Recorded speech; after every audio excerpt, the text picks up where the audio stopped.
exercice 46, page 159. Donc, on nous donne un nombre x réel qui est compris entre 1 dixième et 1. Ensuite, 3 propositions qui nous parlent de 1 sur x, c'est-à-dire l'inverse de x. C'est pourquoi vous voyez ici la courbe représentative de la fonction inverse. Donc, je vais représenter sur ma courbe l'ensemble des x compris entre 1 dixième et 1. Donc, approximativement, 1 dixième, 1.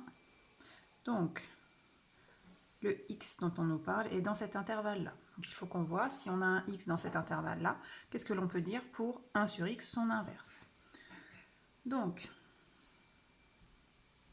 on voit que si x est entre 1 dixième et 1, son image 1 sur x va être sur cette portion de la courbe. Donc, l'ordonnée qui est l'inverse de x va être dans cet intervalle-là. Il me reste à trouver ces valeurs-là.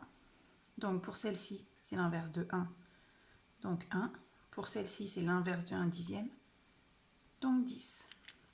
Donc, on peut en déduire que 1 sur x est compris entre 1 et 10.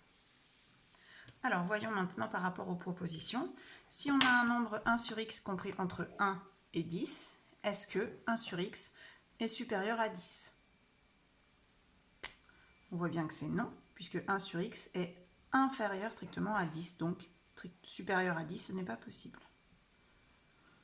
Pour la suivante, donc même raisonnement, si mon nombre 1 sur x est compris strictement entre 1 et 10, est-ce qu'obligatoirement il sera dans cet ensemble-là, entre 1 et 10, 1 exclu, 10 inclus? C'est vrai, puisque si je suis dans cet intervalle-là, entre 1 et 10, je suis également dans cet intervalle-là. Dernière proposition, donc si mon nombre 1 sur x est compris entre 1 et 10, alors obligatoirement ce nombre sera aussi compris entre 0 et 100, puisque tous les nombres entre 1 et 10 sont bien aussi entre 0 et 100.